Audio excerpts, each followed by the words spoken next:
Muy bien, vamos a iniciar la presente edición de Al Vuelo. Estamos con César Azabache, ex procurador anticorrupción, a quien agradecemos la paciencia luego de este largo editorial. César, ¿qué tal? ¿Cómo estás? Bienvenido. Raúl, a tus órdenes, ¿cómo estás? Bueno, vivimos el segundo día de la hecatombe nacional producida por la Operación Valquiria. ¿En qué punto estamos? Digamos, ¿hacia dónde pueden moverse las fuerzas que se han desatado? A ver, sí, es una lectura sobre el caballo, ¿no? A mitad de camino. Este es un proceso en formación. A ver, creo que a todos y a todas nos gustaría que los estallidos como este se resolvieran en un día. Esa es una aspiración básica que tiene que ver con la cantidad de tensión institucional que generan y el modo en que interfieren con otros procesos políticos que tendrían que estar en primera línea, ¿no? Entonces, nota al pie de página, no dejemos de pensar, por favor, en el niño, en la nutrición infantil, en la educación, en la recesión, en la seguridad ciudadana, que son asuntos que casi se aplazan por esta emergencia. Bien, en esta historia han habido dos momentos o dos posibilidades de salida rápida de la crisis. La primera fue rechazada por la fiscal de la Nación. Representaba su renuncia, ¿no? Una renuncia que habría sido esperada en cualquier ecuación institucional equilibrada, que no le incriminaba en absoluto, sino que simplemente separaba el problema legal que ahora tiene del problema institucional que se está ocasionando. La segunda vía rápida era la intervención ante la falta de renuncia de la Junta Nacional de Justicia, pero creo que ya van 32 horas, más o menos, desde que empezó. Tiene 5 días, ¿no? Tiene 5 días desde que decida qué procedimiento va a usar, ¿no? Pero, 2 días en sesión permanente muestran que hay un problema. Yo tengo la impresión que ya a estas alturas sería más honesto saber quiénes votan en qué sentido y pasar la página hacia otros caminos de solución. La tercera incertidumbre, Raúl, proviene de la actitud que va a tomar el señor Villanueva ante el caso penal que tiene en su contra, porque alguien en su posición siempre puede elegir la ruta de la colaboración eficaz e iniciar un procedimiento de respaldo a la fiscalía. De varias maneras, aquí está la cuarta incertidumbre, creo que la precipitación en tomar el control de la oficina de la fiscal Barreto tiene que ver con la precipitación necesaria para controlar la evidencia. Ya vimos operativos de ese tipo en el origen del caso de los NM Audios.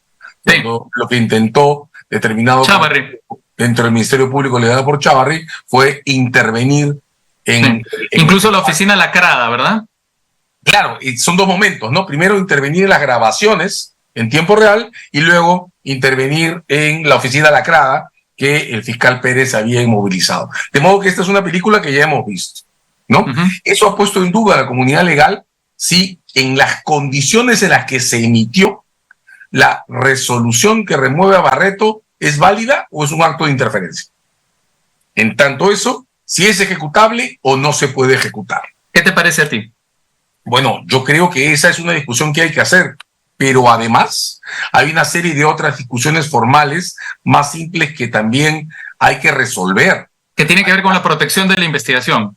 Primero porque tiene que ver con la protección de la investigación. Es decir, no es aceptable constitucionalmente que una persona investigada interfiera con el curso de la investigación, tenga el cargo que tenga. La magia de este argumento, Raúl, es que ya lo vimos. Es el que usamos todos y todas contra Castillo, cuando Castillo quiso desmontar al equipo de Harvey Colchado. Todo lo que dijimos en contra de Castillo para intentar pararlo y se le logró parar, vale ahora contra la señora Villanueva. Porque está haciendo en su propia versión lo mismo que hizo el señor Castillo. Esa es la paradoja de esta historia.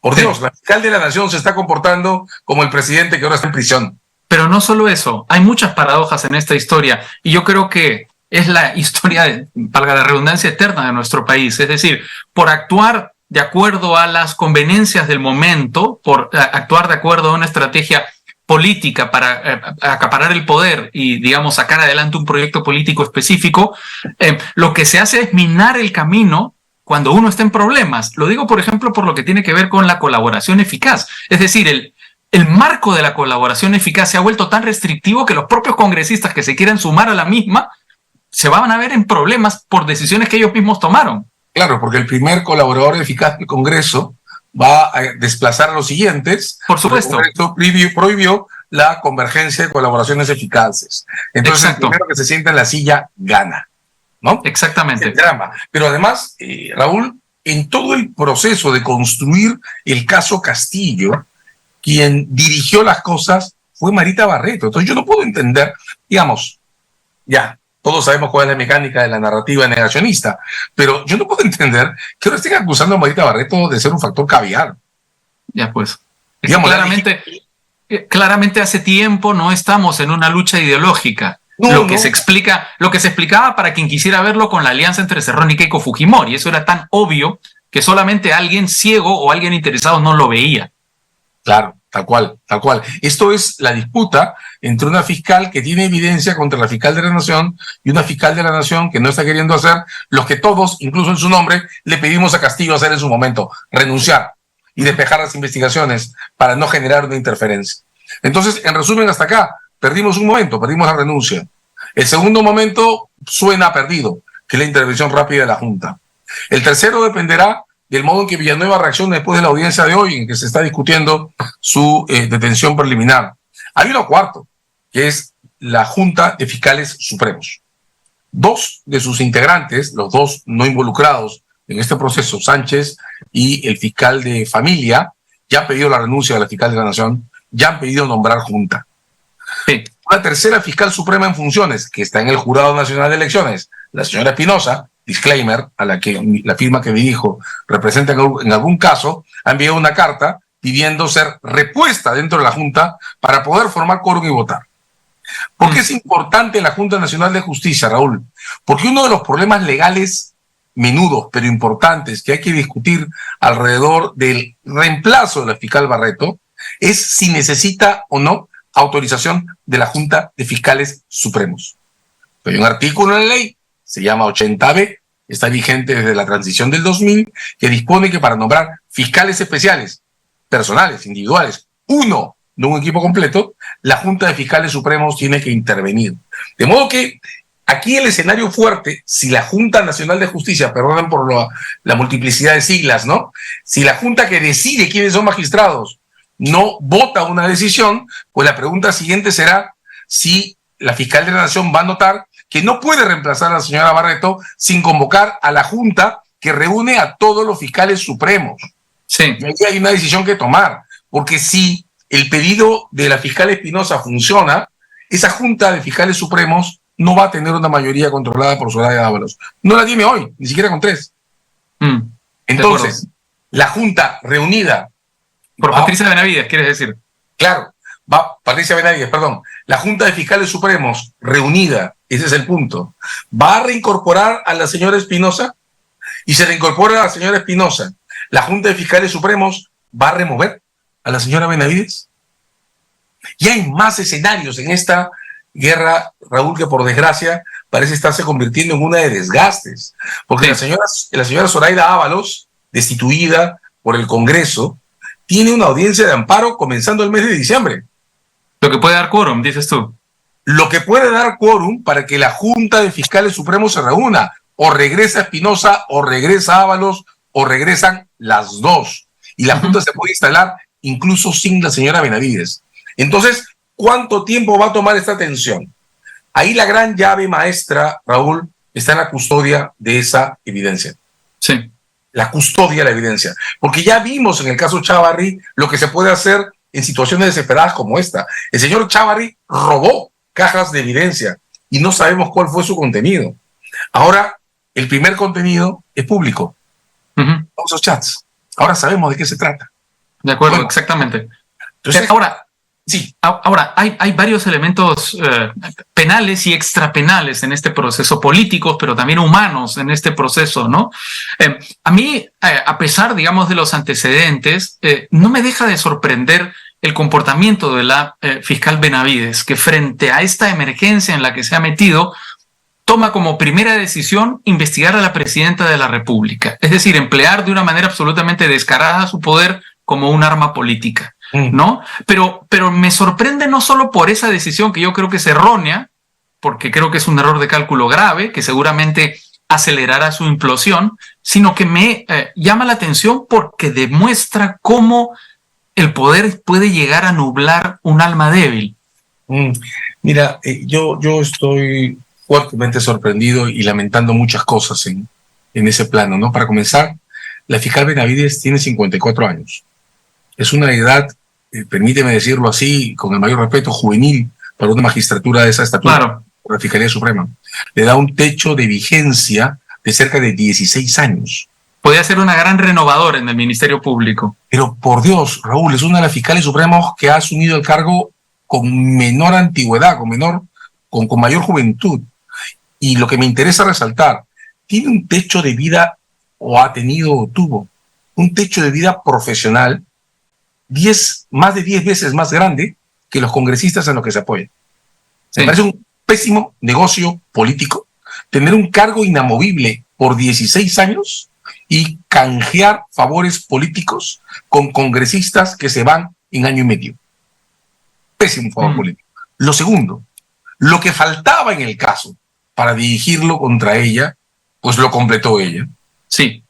Lo completó. Primero, claro, hay una imputación en el pedido de prisión preventiva que se grafica en una ilustración, pero que tiene mucho más que la ilustración en los textos que se han hecho públicos, ¿no? Pero, digamos, no había una palabra dicha por ella.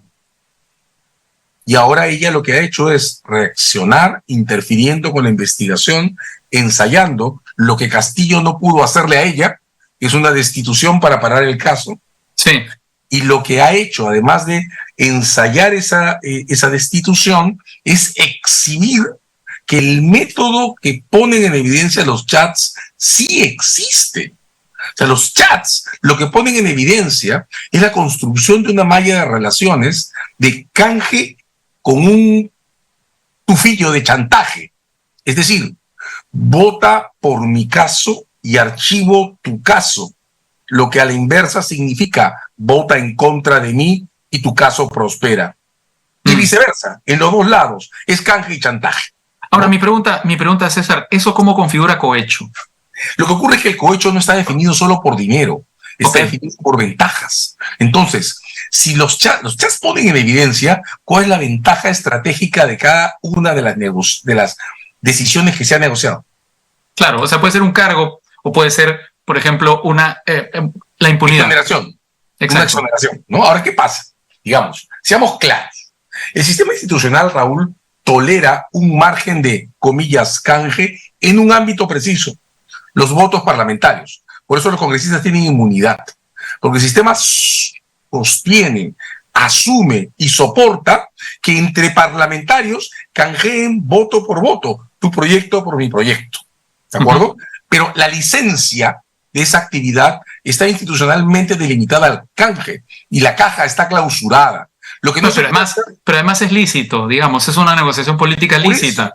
Lo que no se puede hacer es ir en contra, digamos, de la ley para no condenar a una persona que le corresponde o no investigar.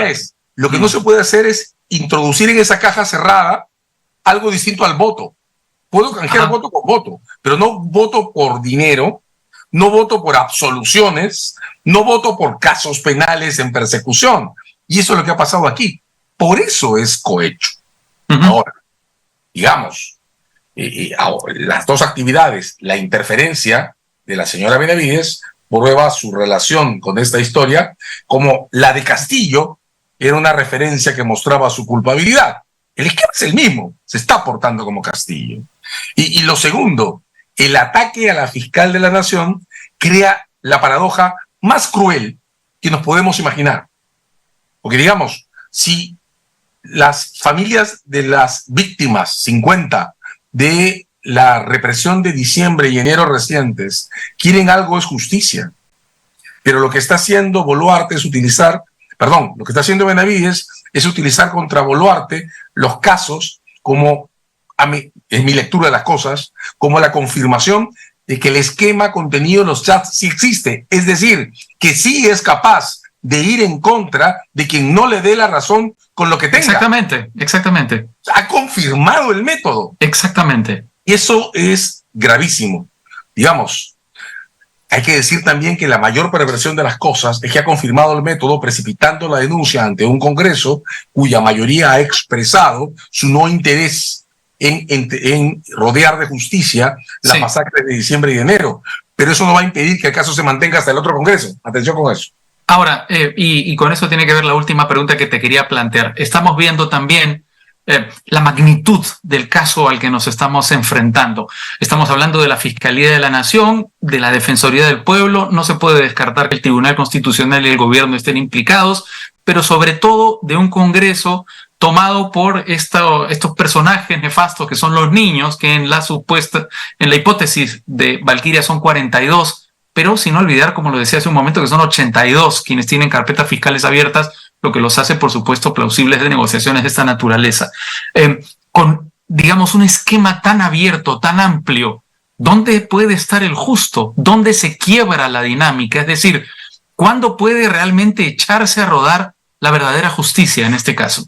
A ver, Raúl, lo que ocurre es que esta historia es trágica porque no tiene un final silencioso. Es decir, acá van a pasar solo una de dos cosas. No hay, contra lo que solemos buscar, un tercio intermedio de equilibrio. O este caso se mantiene la impunidad o este caso procede.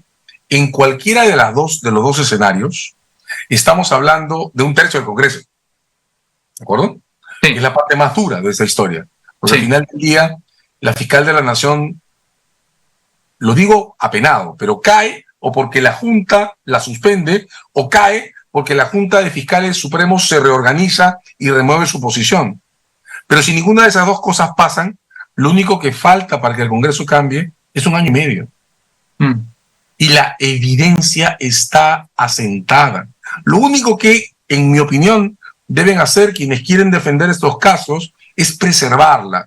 Y la forma de preservarla, por ejemplo, en el caso de las masacres, es que las copias de la denuncia de Boluarte, con la poca evidencia que tienen, creo que hay más evidencia afuera, en quienes defienden a las víctimas, sea entregada a una autoridad imparcial en el momento. Y hay congresistas en el Pleno, aunque sean minoría, que tienen facultades suficientes para congelar esa evidencia. Lo segundo es que la evidencia que pueda haber reunido el equipo de Harvey Colchado con la fiscal Barreto sea entregada al judicial. Y hay un expediente que puede recibirla, que es el expediente que hoy día recibió la prisión preliminar, la orden de detención preliminar contra el señor Villanueva. Esa evidencia hay que salvarla, y la evidencia es preservable. Basta que un congresista independiente tenga las copias de la denuncia de la fiscal de la Nación, basta que un juez tenga las carpetas, la información completa que aparentemente la fiscal de la Nación está intentando capturar removiendo a Barreto. Con eso podemos esperar si es que es necesario. Y Raúl, estos son, por desgracia, casos de maduración lenta. En este momento tengo la impresión, sin embargo, que el peor escenario que enfrentamos es tener que discutir esto en agosto del 2026, cuando el Congreso es el peor. Pero llegará. Muchas gracias, César Azabache, como siempre, ex procurador anticorrupción, por tu participación en Al Vuelo. Un gran abrazo. Un abrazo enorme. Cuídate.